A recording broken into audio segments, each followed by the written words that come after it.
Kawuono adwa mondo wawachi wach moro matin, en wach ma ung'eyo, wabro puonjre wachno matin. Uloso kuom kik uluor.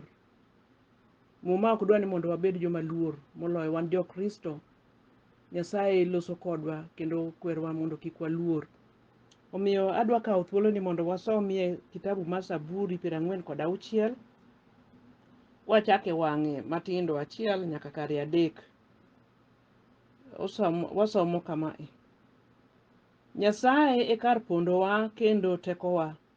En e kar konyruok man kodwa seche duto. Emomiyo ok wabi luor kata bedo ni piny okethore kendo gode mukore e chuny nam. Kata obedo ni pige manie nam wuo kendo golo buoyo. Kata obedo ni gode yiengni kendo dhuolore. Erokamano, Nyasaye ogwedh wachne. Luoro en gima kelonwa chandruok e kit ngima wa mar bede piny kaeri. To luoro nyaka binwa, to bende luoro bironwa e yore mopogore kendo biro sama ok wang'eyo. To Nyasaye wacho ni mondo kik waluor nikech ang'o? Luoro en gimoro mok wanyal geng'o, wapo mana ka wasebedo maluor. To Nyasaye wacho ni kik waluor. Omiyo nitie gimomiyo Nyasaye wachonwa kamano. Luoro nyalo miyo wabed joma onge gima wanyalo timo. Luoro nyalo miyo watho. Luoro nyalo miyo watim gima rach manyalo ketho ngimawa kata ngima jowadwa mwadak godo. Emomiyo Nyasaye wacho ni mondo kik waluor, kata luoro kobironwa to wabed joma jochir nikech Nyasaye ni kodwa. Koro miyo ber ka wawinjo tiend gima Nyasaye wacho ni mondo kik waluor. Kwa winjo tiende maber to wabro yudo konyruok. Omiyo warangie uru gik ma Muma wacho kuom kik waluor. Achiel madwa somo en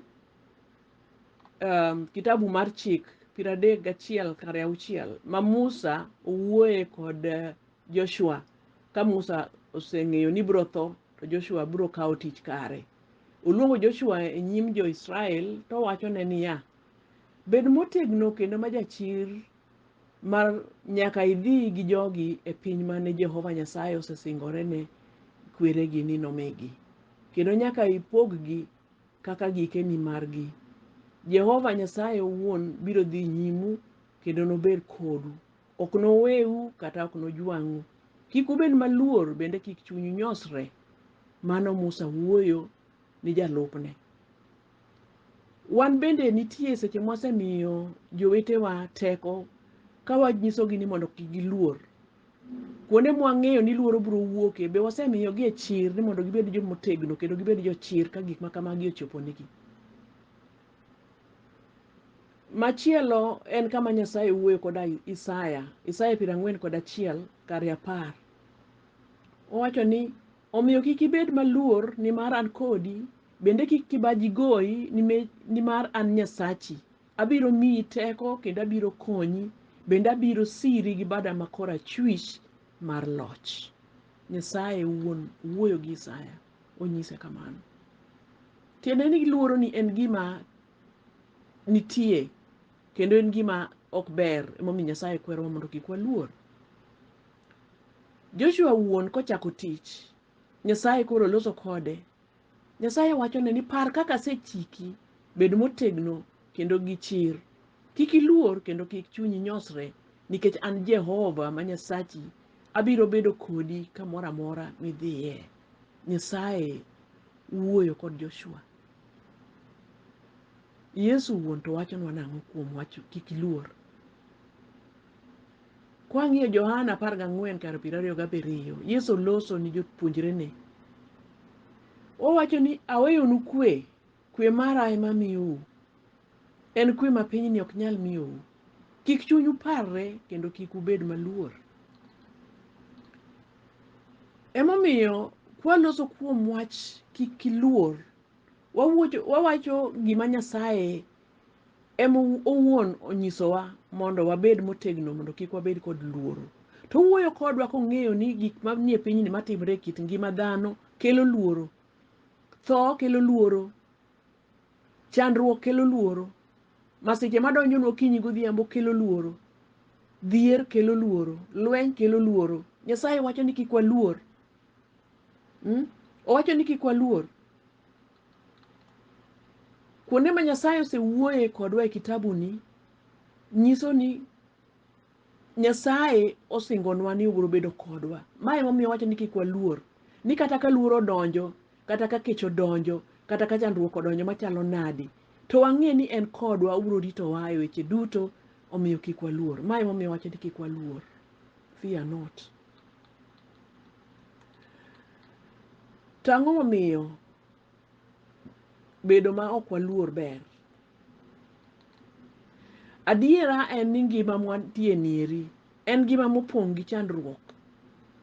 Nyocha ka korona odonje piny ka, korona okelo luoro. Luoro ma piny oluor, ma ji mang'eny otho nikech luoro. To nyaka kawuono pod waluoro korona, wawinjo bende nitie moro mosechopo kendo mobiro manyien miluongo ni monkeypox. Ma bende osekelo luoro kuonde mosenene. Luoro bironwa e seche mok wang'eyo, to gik malich makelonwa luoro, mamiyo nyaka waluor. Nyasaye ong'e ni nyaka waluor, to kwerawa ni kik waluor. Yesu owuoyo gi jopuonjrene kapok odhi. Owacho negi ni ang'eyo ni aweyo wuo e piny ni eri, taweyo ni kwena. Piny ni nitie chandruok mang'eny, to chunyu kik ol, kik unyosre, nikech asehingo piny. Owacho kamano e Johana 10:6. Gimomiyo Nyasaye wacho ni mondo kik waluor, nikech Nyasaye wuon omiyowa kwe mare. Nyasaye wuon owacho ni bedo kodwa. Emomiyo ka Yesu wuon owacho ni oseloyo luoro, oseloyo piny, luoro mar tho Yesu tieko. Koro wacho ni mondo kik waluor. To kara bedo maluor en richo koso en gima rach? Seche ma luoro bironwa, ok waketho gimoro. To luoro lokore richo kaka watiyo kod luoro modonjonwa ni. Sama ne jo Israel ringo koa Misri, kane gichopo e dho nam makwar, ginwang'o ka nam makwar opong'. Ging'iyo to giyudo ka koro kuma gidhiye onge. Ka ging'iyo bathgi, jo Misri biro. Ka ging'iyo tokgi, geche mag Farao gi joge mag jolweny, gi farese, biro mapinyi madung' buru. Nene ok gitimo richo kane giluor. Richo nodonje sama koro giwacho ni Musa, ni yaye Musa, ang'o mitimonwa ni? Nigolowa Misri nikech ang'o? Ne onge kuminyalo ikwa momikelo wa koro watho e thim kae malichni. Mano e richo mane jo Israel odonje. Ka koro gichako kwedo Musa, gikwedo Nyasaye. Giseneno ka Nyasaye osetiyo tije madongo gologi e lwet Farao kuche. To koro kae rito ka gineno nam makwar, to wigi owil gi honni ma Nyasaye nosetimo cha. Gidonje richo mar kuong'o Musa. Samoro wan bende wadonje richo machalo kamano. Luoro bironwa, to wadonje richo ka wachako tiyo gi luoro ni marach, ka wabagni, kendo kwa paro ni Nyasaye ok nyal konyowa. Samoro wacho donjo ni kata mana ni nyathini ma in go achiel, nyathini mosebedo ka konyi, mong'eyo ngimani, mosegoli oko, momiyo ok inyal nindo kech. Iwinjo ni nyathino onindo to kochiewe nindo. Iwinjo ni nyathi nyodok e ode to jokuoye ogeng'one mogoye monege. Iwinjo ni nyathi nyodok e ode to gari onyone. Nyathi nyodhi e tich to gari owite oko monyone motho kaka ncha mar owadwa cha. Luoro odonjo. To koro wadwa tiyo gi luoro nang'o? Tinwa yany Nyasaye, koso tinwa ring ir Nyasaye mondo konywa. E kitabu mar Kwan 13, Musa oro jononro mondo dhi e piny mar jo Kanaan. Oro ji 12. To ka giduogo, ji 10 okelo ripot mabuogo chuny. Ji 2 kende, Caleb gi Joshua, emokelo ripot maber. Luoro mane omako jogi ka gineno joma ne nitie e piny Kanaan madongo kande, ok ne en richo. Adier ne jogo dongo. Richo ochope sama koro gibiro gichako wuoyo, ka gichiwo ripot, ka ginyiso jo Israel ni ok wanyal dhi e piny cha. To paruru ni piny ni Nyasaye mane osesingo ni mowacho ni biro miyogi. Tiende ni Nyasaye manowacho ni biro miyo gi pinyni en Nyasaye ma jamiriambo. Tiende Nyasaye mowacho ni gibiro miyo gi pinyni nieri, Nyasaye ne ok oneno maber. Tiende Nyasaye ne ok ong'eyo gima ne timore e piny modhi miyo gini. Omiyo kae ne gidonje richo ka gi question teko mar Nyasaye. Luoro miyo wa question teko mar Nyasaye. Luoro miyo wachako wacho weche makelo luoro e chuny jowadwa. Luoro miyo wayanyo Nyasaye. Luoro miyo wadangni kendo wadhi manyo nyiseche manono ma ok nyal konyowa. Koro ang'o momiyo onego watim ka luoro donjonwa? Daudi onyisowa e Zaburi 56. Owacho ni ka luoro omaka to abiro geno kuomi Nyasaye mapako wachne. In Nyasaye ma keto genona kuomi, omiyo ok abibedo maluor. Dhano adhana to nyalo timona ang'o? Mane duoko ma onego wabende wabedgo ni gima dhano nyalo timonwa en ang'o? Muma wacho ni kik waluor dhano nikech onge gima dhano nyalo timonwa. Muma wacho ni kik waluor ng'at manyalo mana nego ringrewa ma oko kende, to waluor jalo manego nyaka chunywa ma en Nyasaye. Daudi owacho ni ka luor, ok owacho ni kapo nono ne aluor, nikech ong'eyo ni nobedo ga maluor. Obedo maluor, to seche mobedo maluor, oonge wich kuot, oringo dhi ir Nyasaye, kendo owacho ni Nyasaye weche duto manie chunye. Omiyo Nyasaye nokwano Daudi kaka ng'at manigi chuny machalo kod mare. Wan jo Kristo chopo seche ma weche mag luoro makowa e kit ngima ma wawuotheni. Bende pod gibiro makowa, be ang'e ni gisemakou. Ang'e ni wasekale gik moko mang'eny ma waluoro. An asekale mang'eny maluoro mathoth. To pod abro kale, wan bende waduto pod wabro kale. Koro muma nyisowa ni mondo kik waluor. Seche ma luoro olimowa, mada Nyasaye bednwa kar geng'ruok. Mada Nyasaye bednwa tekone, obednwa tekowa. Mada Nyasaye bednwa ohingawa mondo walo luoro. Mada Nyasaye mi weche ne obed gi teko kuomwa. Gik mosesingonwa mondo osik kuomwa, osik kodwa. Owacho ni abiro bedo kodu, ok naweu kendu. Abiro bedo kodu.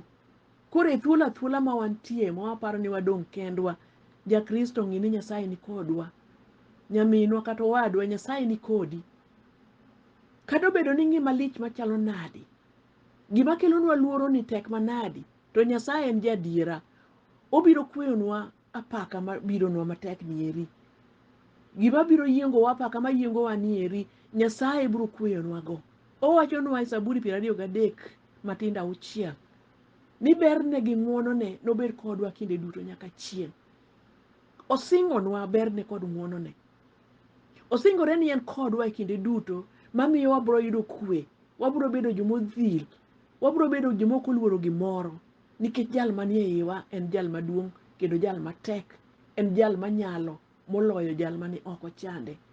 Seche ma tho donjonwa, Yesu nyalo. Seche ma tuo donjonwa, Yesu nyalo. Seche ma dhiero donjonwa, Yesu nyalo. Seche ma chayo donjo, ma ji yanyowa, ma ji ochayowa, mimayowa giwa, Nyasaye nyalo. E yiero man Kenya, kelo luoro ne jo Kenya, kelonwa luoro. To kata kamano Ruoth nyisowa ni mondo wagen kuome. En e jachwech. Makana jasigu opeyo dhano malit kamaeri mondo dhano timni wadgi marach. Nyasaye to oseyiero ng'at mo obro kelonwa modwani mondo ketie kom. En ng'at moseyiero moserwako ne ogudu. Omiyo gigi duto mamiyo chunywa dhi mabor, wawe ni Nyasaye. Ka wageno kuom Nyasaye, ndalo yiero, Nyasaye en jaloch. En owuon ema obiro miyowa ng'at moserwako ogudu maber mabiro ting'owa e lojni. To bende kata ka ok omiyowa moketo ng'at ma kite rach, to mana kaka osebedo ga kodwa nyaka ne wachak yudo loch nyaka sani. Wasechandore, to Nyasaye bodo koweyowa. Wan mane laini gi joma winjo maber ka. Mwandu duto nowenigi e lwetgi. To wan wasebedo kwa chandore, Nyasaye pod ok osewitowa. Nyasaye oherowa namba 1. Wan e joma Nyasaye ohere kende manyalo wacho ni e Kenya joluo Nyasaye ohero. Jo Nyanza Nyasaye ohero. Daudi luoro nomako. To ka luoro make to oringo dhi ir Nyasaye kendo ywagre ni Nyasaye gi chuny motur. kendo chuny modolore. Wan bende Nyasaye wacho ni mondo wabed kod chuny motur, waring ire, wagen kuome, wanyise chandruok ma wan go, wanyise luoro modonjonwa. En tho koso en kech, masira mane? Gima duong' ma Daudi puonjowa ni ka luoro omakowa to kik wasik ka waluor.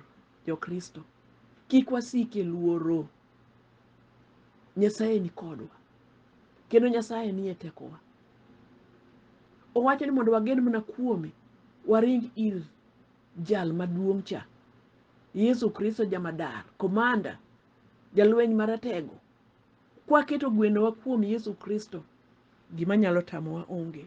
Wabiro bedo jok manyalo loyo, wabiro bedo joloch, wabiro bedo jochir, wabiro bedo jokedo, wabiro bedo joma nigi geno, kendo ok wabi luoro gimoro. Nyasaye mad konywa kendo miwa chir e gik matek mwakale, e kind korona ma wantie, e tuoche mang'eny mag kansa, tuoche mobiro mang'eny magalagala, thoye mobiro mapoya, chandruok ma wan godo, midhiero ma wan godo. Nyasaye mad bed jakor ka korwa, to kik waluor, omiwa teko mondo kik waluor. Ruoth Nyasaye ogwedhwa gi magi. Jo-Kristo, erokamano kuom winjo wach Nyasaye. Watiuru mana Nyasaye ka ok waluoro gimoro. E nying Ruoth Yesu Kristo. Amen.